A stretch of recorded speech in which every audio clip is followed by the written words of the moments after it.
Hey, what's going on, y'all? Happy Friday. Thought we have a nice spring day, but we don't. It's just raining out there. Got drenched today.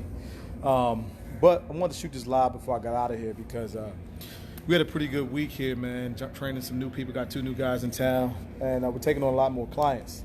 And one of the things that I want to say that I'm encouraged by is the fact that people are just being more courageous with their finances, which is a really important thing. I know for me, even, some financial difficulties I may run into at times, not beating yourself up is like one of the most important things you can do when you're dealing with your money.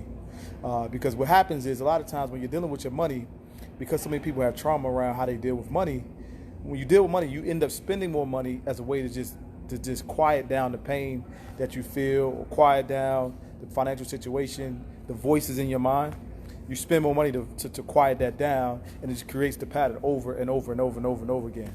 And so one of the things that I was taught to do by a mentor was to disconnect the two, right? So it's like, all right, that's a story that I run, that I'm not good with money, that I'm in a terrible, terrible financial situation.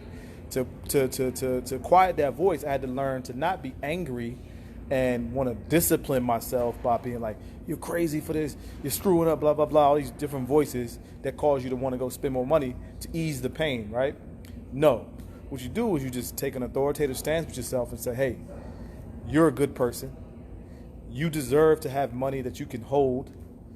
And that's key. It is giving yourself the permission to have grace, which is a really important thing.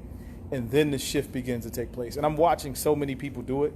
I'm training our reps to do that when we're in appointments with clients. You don't beat them down. You don't let them off the hook either. But you keep it honest with them, keep it real, so to speak. But you give them a way to build themselves up. And that's really key. And that's what we train. And that's what we want to do for you. You know what I mean? So that's the biggest recap I have for the week is that, look, treat yourself with grace. If you want to change your financial situation, make sure you look at it honestly. That's really, really, really important to look at your financial situation honestly, not lie to yourself. But when you see the honest situation that you're in financially, you don't beat yourself up.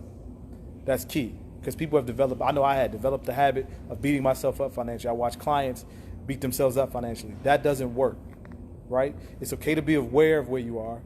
Then you seek the advice or the counsel of people that are where you want to go. And once you do that, you disconnect yourself from the financial trauma that you had before or even the current financial situation that you're in. You got to disconnect yourself from that because you might be in the situation, but it's not who you are. And then once you change that, you can begin to build brick by brick by brick. And it doesn't even take long. But the key is just getting out of the loop of thinking you are the problem. You are not the problem.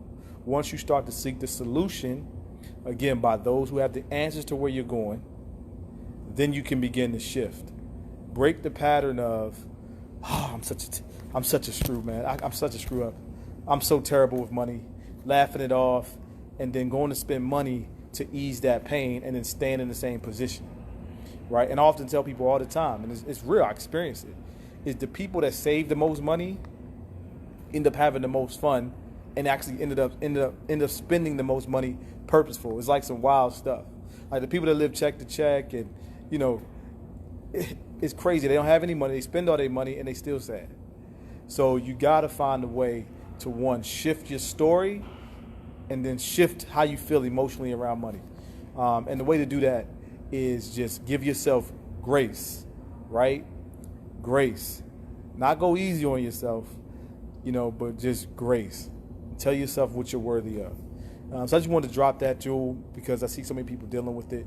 Hope you have a fantastic weekend. Hope this weather changes. I thought we was in the clear, but I guess April showers is what they say, right? So again, peace and blessings. If y'all want to talk, have a conversation, definitely reach out here for that. And have a good weekend. Talk to you soon. Bye-bye.